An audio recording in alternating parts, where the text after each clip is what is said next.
Hello, my dear students. How are you people? I hope you people are doing fine. हम design decode के अंदर grammar, vocabulary, reading comprehension अच्छे से cover कर चुके हैं। आज हम लोग कवर करने वाले हैं ऑर्डरिंग ऑफ सेंटेंसेस। हम समझेंगे कि क्या लॉजिक है, हम कैसे ऑर्डर करते हैं सेंटेंसेस को भी और वर्ड्स को भी। So let's get started. सबसे पहले बच्चे, अगर मैं बात करूं, हमारे पास दो चीजें होती है। एक होता है ऑर्डरिंग ऑफ सेंटेंसेस और दूसरा हमारे पास होता है ऑर्डरिंग ऑफ वर्ड्स। अब सबसे पहले समझते हैं कि what is the concept behind this. जब हम बात करते हैं ऑर्डरिंग ऑफ वर्ड्स की, तो आपके पास वर्ड्स होने वाले हैं जिसको आपको अरेंज करना है कि आप एक मीनिंगफुल सेंटेंस बना सके। आपको यहाँ पर फोकस करना है कि सबसे पहले हमारे पास क्या आता है, सब्जेक्ट। सब्जेक्ट के अंदर मेजरली हम यूज करते हैं नाउन को या प्रोनाउन को। उसके बाद हमारे पास आती है वर्ब। अब वर्ब के अंदर आपको फोकस करना है ऑक्सिलरी वर्ब पर भी और हमारे पास मेन वर्ब पर भी। उसके बाद हमारे पास आते हैं ऑब्जेक्ट एंड कॉम्प्लीमेंट्स। आपको देखना है डायरेक्ट ऑब्जेक्ट क्या है और इनडायरेक्ट ऑब्जेक्ट क्या है, फिर उसको उसी के अकॉर्डिंग अरेंज करना है। इसके अलावा हमारे पास और भी पार्ट्स ऑफ स्पीच होते हैं, जैसे एडजेक्टिव्स। एडजेक्टिव्स के अंदर हमें ध्यान रखना है कि हमेशा नाउन से पहले आते हैं। अगला होता है एडवर्ब, जो हमारे वर्ब, एडजेक्टिव्स और एडवर्ब को एक्सप्लेन करते हैं। मेक श्योर आप इनको अकॉर्डिंगली प्लेस करें और मीनिंगफुल सेंटेंसेस बनाएं। तो ये होता है हमारा लॉजिक ऑर्डरिंग ऑफ वर्ड्स के अंदर, जहां पर हमको फोकस करना है सेंटेंसेस, वर्ब और ऑब्जेक्ट एंड कॉम्प्लीमेंट रूल को। नेक्स्ट हमारे पास आता है ऑर्डरिंग ऑफ सेंटेंसेस। यहाँ पर हमारे पास क्या है, हमारे पास एक S1 स्टेटमेंट होगी जो हमारी इंट्रोडक्टरी स्टेटमेंट है। इसके बाद हमारे पास एक S6 स्टेटमेंट होगी जो हमारी कंक्लूजन वाली स्टेटमेंट है। और इसके बीच में हमारे पास 4 स्टेटमेंट्स होंगी, PQRS। अब आपको PQRS को इस हिसाब से अरेंज करना है कि S1 के बाद PQRS आ जाए और बाद में S6 आ जाए और ये एक मीनिंगफुल पैराग्राफ बनाए। तो आपको ये ध्यान में रखना है। नाउ व्हाइल डूइंग दिस, आपको मेक श्योर करना है कि जो भी आप सेंटेंसेस अरेंज कर रही हैं वो एक दूसरे से कनेक्ट हो रही हैं। अब ये आपको हेल्प करेगा यहाँ पर the concept of transition words और कनेक्टर्स। अब ट्रांजिशन वर्ड्स होते क्या हैं, जैसे how ever, more over, like, unlike, ये सभी वर्ड्स, इनको हम बोलते हैं ट्रांजिशन वर्ड्स और कनेक्टर्स। ये हमें हेल्प करते हैं लॉजिकल फ्लो को डिटरमाइन करने में। तो आपको यहाँ पर फोकस करना है ट्रांजिशन और कनेक्टर्स पर। अब इसका मैं आपको एक तरीका बताती हूँ करने का। आप सबसे पहले S1 स्टेटमेंट पढ़ो, फिर आप S6 स्टेटमेंट पढ़ो, अब आप PQRS पढ़ो। कोशिश करो कि आप सबसे पहले किसी भी एक स्टेटमेंट को S1 के साथ अरेंज कर ले कि S1 के बाद यही स्टेटमेंट आएगी और फिर उसके बाद आप S6 के पहले एक स्टेटमेंट अरेंज कर ले। अगर आप ये कर पा रहे हैं तो फिर आप ऑप्शंस के साथ खेलकर एलिमिनेट करके अपने आंसर तक जा सकते हैं। सो या फिर तो आप किसी भी एक सेंटेंस को S1 के साथ रिलेट कर लो, या दूसरे सेंटेंस को S6 के साथ, या किसी भी 2 सेंटेंसेस को एक दूसरे के साथ रिलेट कर लो। That is also a good way of going ahead. अभी हमारे पास बहुत सारे क्वेश्चंस हैं जो मैं सॉल्व करने वाली हूँ और एक्सप्लेन करने वाली हूँ। सो लेट्स गेट स्टार्टेड, ताकि आपका कंसेप्ट क्लैरिटी और अच्छे से हो सके। डायरेक्शंस, आपके पास क्वेश्चन के अंदर हर सेक्शन के अंदर जो पार्ट्स हैं वो जम्बल्ड है, आपको वो रीअरेंज करना है अकॉर्डिंगली। ओके, सबसे पहले हमारे पास है, अब देखो यहां पर ये है मेरा P, ये है मेरा Q, ये है मेरा R और ये है मेरा S। As soon as the government was pressed to do something for the poor, the session commanded। अब यहां पर आपको इसे अरेंज करना है। सबसे पहले देखो, the government pressed to do something for the poor, the session commanded as soon as। हमारे पास सबसे पहले as soon as आना चाहिए, तो सबसे पहले as soon as क्या हुआ, सेशन हुआ, as soon as the session commanded। इसके बाद हमारे पास the government was pressed to do, अब किसके लिए कर रहे थे, something for the poor। सो यहाँ पर भी हमने यही किया है, government was pressed to do, किसके लिए, यहाँ पर ऑब्जेक्ट होना चाहिए। अब ऑब्जेक्ट मेरा सेशन एंडेड है या समथिंग फॉर द पुअर, तो वो मेरा हो जाएगा आर। तो मुझे इतना पता है कि क्यू के बाद आर आ रहा है। अब देखो क्यू के बाद आर मेरा इस स्टेटमेंट में है, इस स्टेटमेंट में है और इस स्टेटमेंट में है। अब मुझे देखना है मेरा इंट्रोडक्टरी स्टेटमेंट क्या है। इंट्रोडक्टरी स्टेटमेंट मेरा पी है, तो ये मेरा खाली ऑप्शन नंबर सी में है, इसीलिए यहां पर मेरा आंसर हो जाएगा C option. Okay, now moving ahead, अगर बच्चे आपको क्वेश्चंस खुद से सॉल्व करने हैं तो आप पॉज कर सकते हैं वीडियो को वहीं पर और फिर उसके बाद सॉल्व कर सकते हैं। अब जैसे कि यहाँ पर देखिए, दे do not come within my subject lightly esteemed by me. If I don't speak to them, it's because and not because they are. अब देखो यहां पर अगर मैं बात करूं, this is my P statement, this is my Q statement, this is my R statement and this is my S statement. अब देखो, they do not come within my subject lightly esteem by me. अब देखो lightly esteem by मी जो Q है उससे तो start नहीं हो सकता, तो ये तो मैं एलिमिनेट कर दूंगी। नेक्स्ट देखो S, and not because they are. अब यहां पर एंड नॉट बिकॉज से मैं स्टार्ट नहीं कर सकती हूँ क्योंकि एब्रप्ट स्टार्टिंग हो जाएगी, तो ये भी एलिमिनेट हो जाएगा। तो अब मेरे पास ऑप्शन बचे कि आर से स्टार्ट हो रहा है, तो देखो if I don't speak to them it's because. अब क्यों लाइटली एस्टीम्ड बाय मी या दे डू नॉट कम। अब बिकॉज के बाद रीजन आना चाहिए ना, तो आपको वो चूज करना पड़ेगा जहां पर रीजन है बच्चे। तो यहां पर मेरा रीजन क्या हो जाएगा, दे do not come within my subject. तो यहां पर मेरी स्टेटमेंट आर और पी इकट्ठे आ रहे हैं, जो मेरी स्टेटमेंट खाली डी ऑप्शन में है, इसीलिए यहां पर मेरा आंसर हो जाएगा D option. Okay, now moving ahead, अब हम लोग आगे बढ़ते हैं। देखो, no magnanimous victor P Q R and S, no magnanimous victor the fortune of war had put in his power so cruelly would treat those whom। अब आपको यहां पर ऐसे गिवन है, अब आपको अरेंज करना है। सबसे पहले देखो, नो मैग्नानिमस विक्टर, क्या ये सब्जेक्ट हो सकता है? हो सकता है। Next, the fortune of the war had put in his power so cruelly, the fortune of the war had would treat those whom। अब देखो हैड के साथ वुड ट्रीट आ सकता है, तो क्यू के बाद एस भी नहीं आएगा, तो मतलब अब देखो नो मैग्नानिमस विक्टर, इसके बाद वुड ट्रीट दोज whom। अब किसके बारे में बात कर रही है? दोज whom कौन? Those whom the fortune of the war had put in his power so cruelly. तो यहां पर क्या हो जाएगा? पी, पी के बाद आ जाएगा क्या करता है विक्टर। अब आपको ये बताना है, विक्टर के बाद यहाँ पर ये मेरा सब्जेक्ट है, सब्जेक्ट के बाद वर्ब होनी चाहिए थी ना, लेकिन यहाँ पर तो वर्ब बाद में है, यहाँ पर भी वर्ब, तो यहाँ पर मेरा आंसर हो जाएगा मेरा बी ऑप्शन, जो कहता है कि no magnanimous victor would treat those whom the fortune of the war had put in his power so cruelly। so यहाँ पर मेरा करेक्ट ऑप्शन हो जाएगा B statement. Now moving ahead, next, call in question whatever else one may say of him, no one dare। next, his honesty of purpose। अब call in question, क्या P मेरा subject हो सकता है? Not sure, right, तो इसको हम हटा देते हैं। whatever else one may say of him, no one dare call in question his honesty of purpose। ये बिल्कुल करेक्ट साउंड कर रहा है, तो पहले मेरे पास Q आया है, Q के बाद whatever else one may say subject, no one dare, आगे सब्जेक्ट, डेयर के बाद क्या वर्ब होनी चाहिए, तो वर्ब हो जाएगी मेरी पी वाली स्टेटमेंट, तो यहां पर हो जाएगा आर, आर के बाद हो जाएगा पी, तो बेटा यहां पर मेरा आंसर हो जाएगा मेरा C option. Okay, now moving ahead, अब हम लोग आगे बढ़ते हैं।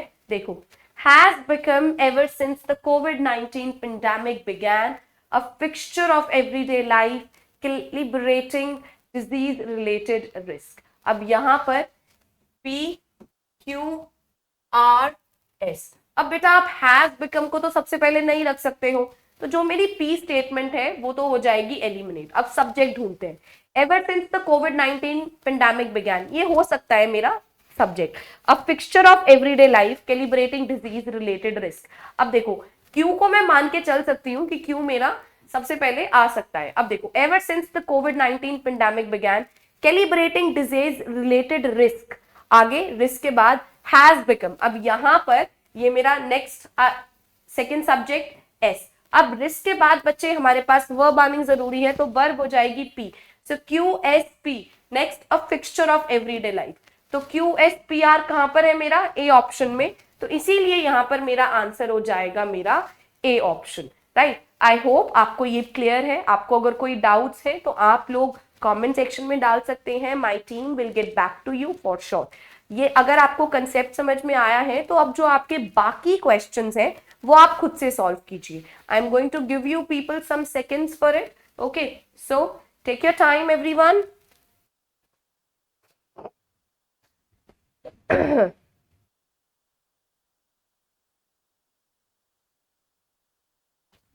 अब देखो यहां पर पी, क्या लेट 60s मेरा सब्जेक्ट हो सकता है? Not possible. आपको करना क्या है यहाँ पर? सबसे पहले रीड करो पूरे के पूरे को, उसके बाद आइडेंटिफाई करो. क्या आइडेंटिफाई करना है आपको? आइडेंटिफाई करना है सब्जेक्ट. सब्जेक्ट के बाद आपको वर्ब आइडेंटिफाई करनी है, ऑक्सिलरी, मेन, उसके बाद आपको अपना ऑब्जेक्ट आइडेंटिफाई करना है and then you just have to put it, arrange it accordingly. Okay, so देखो, he still enjoys vigorous. क्या vigorous? Health, although he is in his late 60s. So QSRP.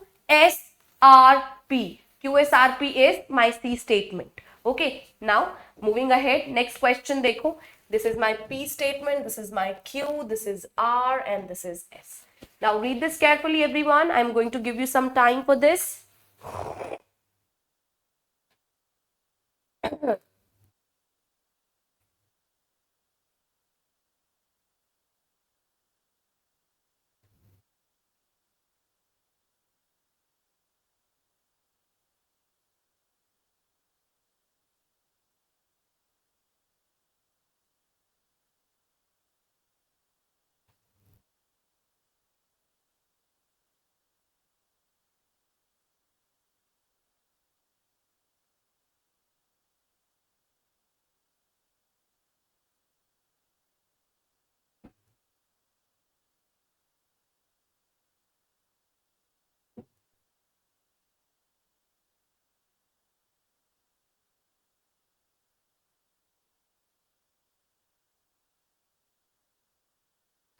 अब यहां पर देखिए, inviting as retort of abuse, क्या ये मेरा subject हो सकता है?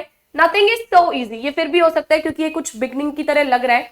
So nothing is so easy and sarcasm. अब देखो यहां पर इजी है तो यहां पर भी मिलता जुलता वर्ड होना चाहिए. So inviting as the retort of abuse and sarcasm, but it is paltry and an unprofitable contest. अब मैंने क्या बोला? क्यू के बाद मैंने क्या बोला? क्यू के बाद मैंने बोला पी. पी के बाद एब्यूज के बाद मैंने क्या वर्ड यूज किया? एब्यूज और सरकाजम इकट्ठे आएंगे. तो पी के बाद पी, देन आर और देन एस.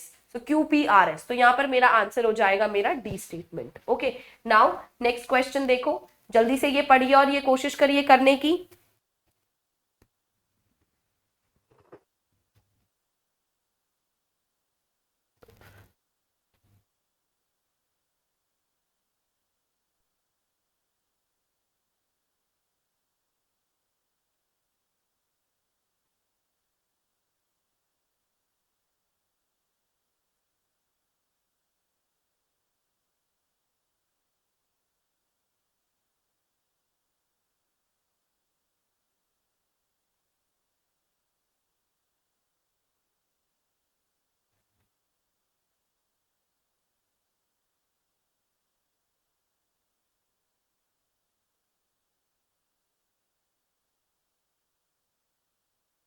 देखो, introduces antithetical ideas. An epigram is a brief and pointed saying that frequently that cause one to think afresh. अब देखो, P, Q, R and S. An epigram is a brief and, brief के बाद क्या है? Brief and pointed saying that frequently, next, that cause one to think afresh, introduces antithetical idea. अब यहां पर क्या होना चाहिए? An epigram is a brief pointed saying that frequently. अब यहां पर मेरे पास वर्ब आनी चाहिए. वर्ब मेरी ये रही, introduces.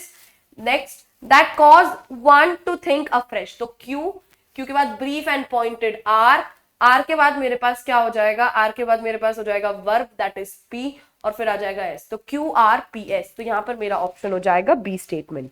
Now everyone do this next question. Moving ahead, जल्दी से ये करिए.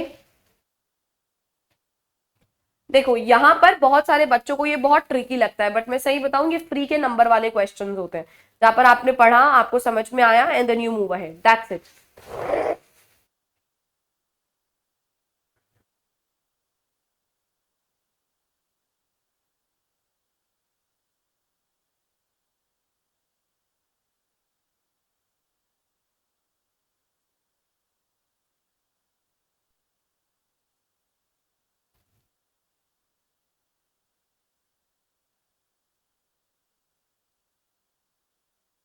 अब देखो यहाँ पर हमारे पास किस चीज के बारे में बात किया गया है, यहाँ पर हमारे पास फिगर ऑफ स्पीच के बारे में बात किया है। कौन सी figure of speech? Oxymoron. So oxymoron is a special form. क्या है स्पेशल फॉर्म का? एक एंटीथीसिस है, तो यहाँ पर हो जाएगा बी स्टेटमेंट, आर के बाद पी। एंटीथीसिस जहां पर क्या है, वेर टू, अब दो क्या की जाती है, प्रेडिक्ट की जाती है कॉन्ट्राडिक्टरी क्वालिटीज। तो पहले contradictory qualities, so R P Q, R P S and then Q. तो यहां पर क्या हो जाएगा, oxymoron is a special form of antithesis whereby two contradictory qualities are predicted at once. So RPSQ. Okay, now moving ahead. Next is this. And marble, they thus mock him. People talk memorials to him in statues of bronze and belie his missile. अब यहाँ पर जल्दी पढ़िए.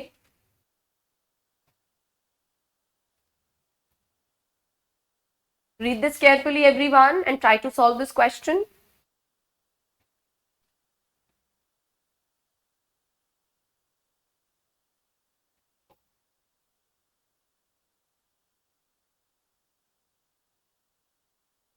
Message है वो, message.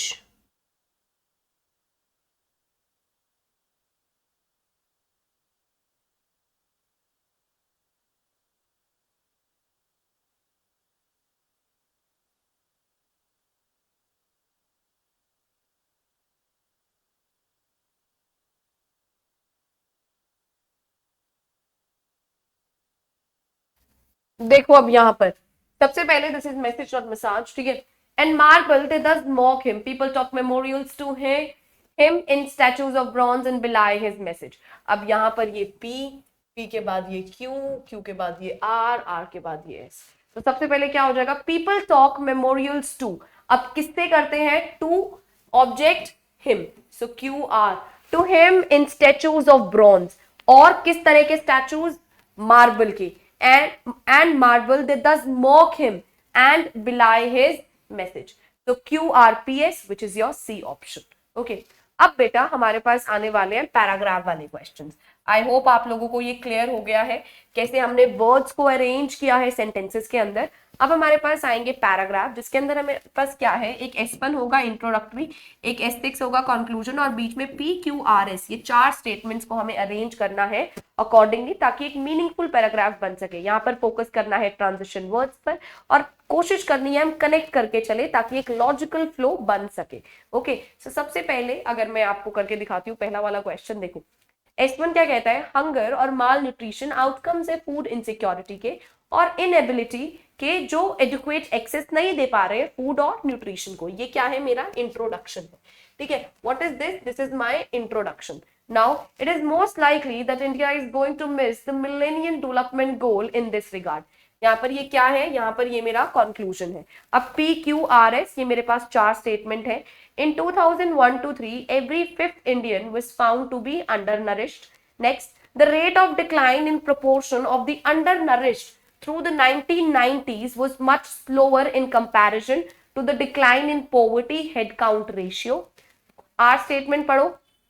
Hunger-related poverty remains one of the major deprivations in the India. It is a kind of introductory statement only. Next, in fact, the proportion of the undernourished people remained stagnant at 21% in the second half of 1990s and the number actually increased. अब देखो यहाँ पर मेरे पास क्या है, hunger और माल nutrition outcomes है. ये मेरा इंट्रोडक्टरी है.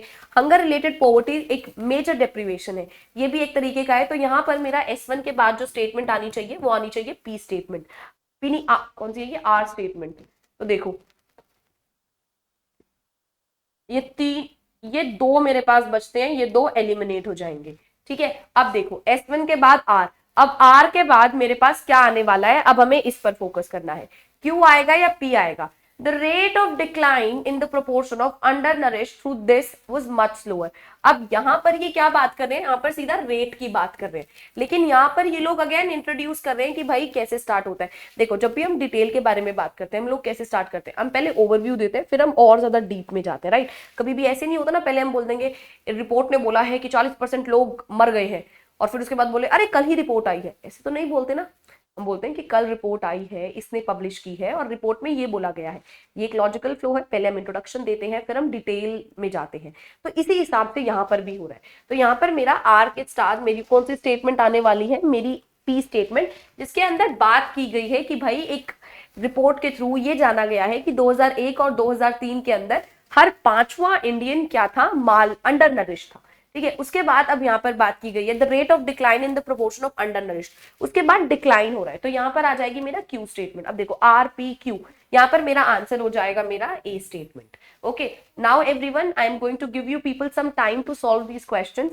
इसको अच्छे से पढ़िए और सॉल्व कीजिए।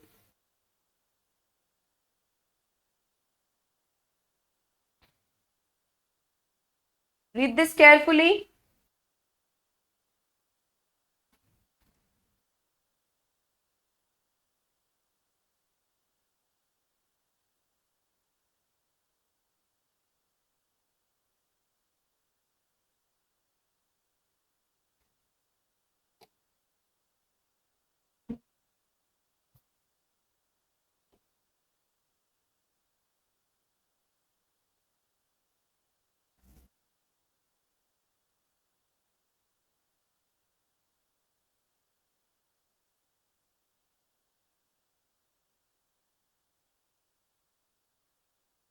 डन। अब देखो यहाँ पर S1 स्टेटमेंट क्या कहती है, जो मेट्रोलॉजिकल डिपार्टमेंट है आईएमडी, वो एस्टैब्लिश हुआ था कब, 1975 के अंदर। हमारे पास ये स्टेटमेंट में बोला गया है। नेक्स्ट देखो, जो ये प्रोडिक्शंस है they have an effect on the Indian economy, जो बिलाई करती हैं इस बिलीफ में कि जो इंडियन इकोनॉमी है हमारी कंट्री की, वो खाली एग्रीकल्चर पर डिपेंडेंट नहीं है, और जो रेन्स है वो फीड करती है इन सब चीजों को। अब हमारे पास चार स्टेटमेंट है PQRS। देखो, जो मेट्रोलॉजिकल डिपार्टमेंट है is perhaps also burdened with the most critical form of soothsaying, that is forecasting the monsoon. क्या बोला गया है, जो मेरा मेट्रोलॉजिकल डिपार्टमेंट है वो बर्डन्ड है, क्यों, क्योंकि दे आर फोरकास्ट करते रहते हैं मॉनसून और इन सब के बारे में। नेक्स्ट, जो क्रॉप ईल्ड फॉर्मेशन यूनिट है डिपार्टमेंट की, उसने डेवलप किया है स्टेटिस्टिकल मॉडल्स जो कोरिलेट करते हैं और रिग्रेशन टेक्निक्स का इस्तेमाल करते हैं। नेक्स्ट, आईएमडी ने इशू की है first operational long range forecast seasonal south west monsoon rainfall की इंडिया के अंदर।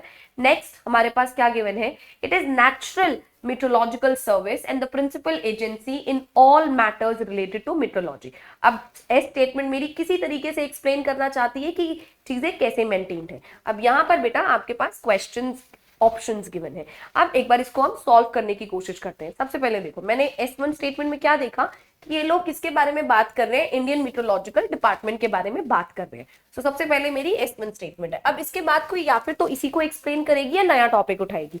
अब यहाँ पर देखो, जो S स्टेटमेंट है वो क्या कहती है कि भाई मेट्रोलॉजिकल सर्विस है ये और एक प्रिंसिपल एजेंसी है, तो यहाँ पर मेरा S होना चाहिए। अब इसके बाद देखो आगे हमारे पास क्या गिवन है कि भाई यहाँ पर आईएमडी की बात की गई है। यहाँ पर क्या बोला गया है, जो मेट्रोलॉजिकल डिपार्टमेंट है वो बर्डन्ड है किस चीज से, क्रिटिकल फॉर्म ऑफ सूथसेइंग और फोरकास्टिंग में। नेक्स्ट, क्रॉप ईल्ड यूनिट अगला आ गया है, आईएमडी ने इशू किया था पहला फर्स्ट रेंज।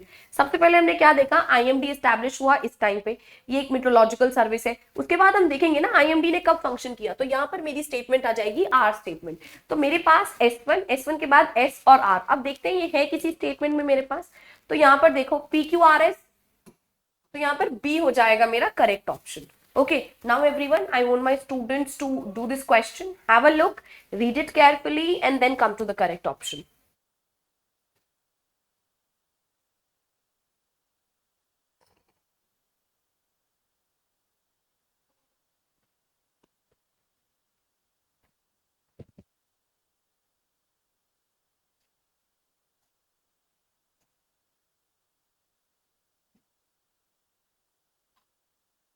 सबसे पहले देखो, let us pose it two questions. पहला, what ails our parliamentary system? दूसरा question, given the current political scenario it appears कि India has yet to develop a strong parliamentary culture। ठीक है, अब मेरे पास PQRS चार स्टेटमेंट्स गिवन है। बेटा कुछ क्वेश्चंस के ना आंसर्स मैंने यहाँ पर मार्क भी कर दिए हैं, ताकि आप लोग जब करें तो आप ध्यान से कर सके और अपने आंसर को साथ साथ चेक भी करते जाए। ठीक है, अब जैसे इस क्वेश्चन के अंदर अगर मैं देखूं तो यहाँ पर मेरा आंसर है QPRS, क्योंकि जो Q स्टेटमेंट है यहाँ पर क्या बोला गया है, दो क्वेश्चन। अब यहाँ पर सीधा कंक्लूजन पर आ गया। दूसरा क्वेश्चन क्या है, दूसरा क्वेश्चन ये है ना कि भाई डेमोक्रेसी है क्या और कितनी डेमोक्रेटिक है, तो यहाँ पर मेरा ऑप्शन हो जाएगा QPRS, which is my D option. Now moving next, अब ये आप पॉज करके इसको सॉल्व कर सकते हैं, क्योंकि जो 14th क्वेश्चन है ये सबसे इजी क्वेश्चन है आउट ऑफ ऑल। ठीक है, इस क्वेश्चन में आपको ज्यादा टाइम नहीं लगेगा। अगर आपको कोई प्रॉब्लम हो रही है तो आप प्लीज पूछिए। ठीक है, प्लीज पढ़िए ये क्वेश्चन।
अब यहाँ पर देखो, S1, people of every country think very highly of themselves and consider their country the best or the greatest. S6 देखो, we should accept whatever good or bad we may find in other countries. Please देखो, and discard what is bad. अब discard करने के लिए पहली statement इसके आगे कुछ एक्सेप्टेंस की होगी। अब P statement, no country and discard what is bad. Q statement, no country can be absolutely good, just as no man can be thoroughly good. R, one must cultivate the ability to discern the good from the bad. We have to keep what is good and discard what is bad. So यहाँ पर S और P इकट्ठे आएंगे। देखो S और P तो मेरे B और C में आ रहे हैं, लेकिन S1 के बाद डायरेक्टली S और P नहीं आ सकते, तो इसीलिए यहाँ पर मेरा आंसर हो जाएगा C statement. A very very easy question. Now I want my dear students to read this.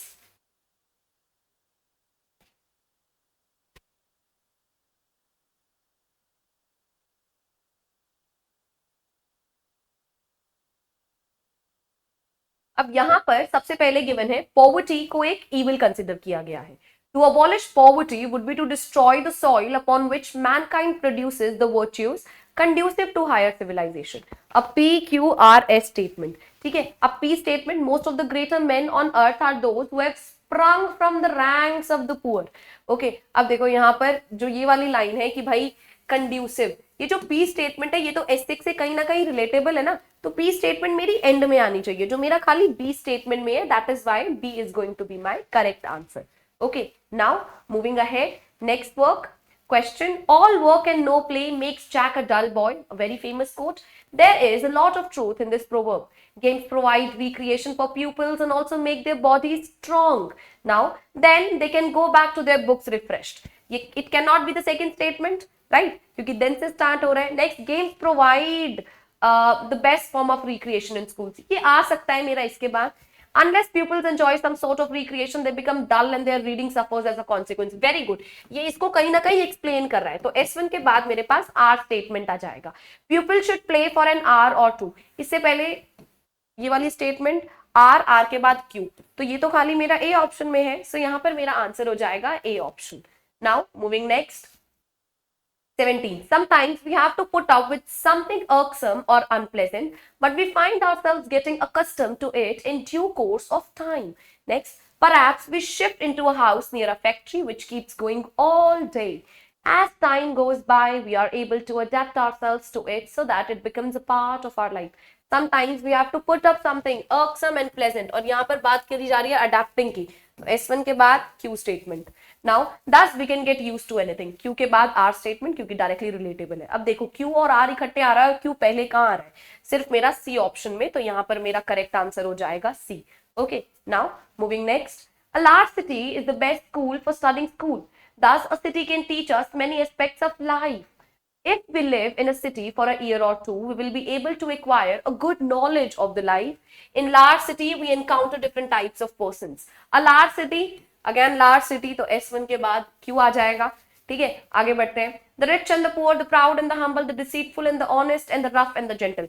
Now explaining the type of people. So R, अब देखो S1 के बाद Q और Q के बाद R, तो ये तो हमारा सिर्फ डी ऑप्शन में है, तो यहाँ पर मेरा आंसर हो जाएगा D statement. I hope this is clear to all of you. Now what did we cover today? आज हमने सीखा हम कैसे अरेंज करने वाले हैं वर्ड्स को सेंटेंसेस में और सेंटेंसेस को पैराग्राफ में. आई होप आपको अच्छे से समझ में आ गया है द लॉजिक बिहाइंड, आपको क्या क्या चीजें ध्यान रखनी है. अब आप प्रैक्टिस कीजिए, मेहनत कीजिए. अगर आपको कोई भी डाउट है, कोई भी क्वेश्चन है, please put it in the comment section. My team will get back to you and help you understand the concept better और any other problem. Till then, bye bye, take care, see you soon everyone. मिलते हैं जल्द ही in an another amazing interactive video. Bye bye, take care.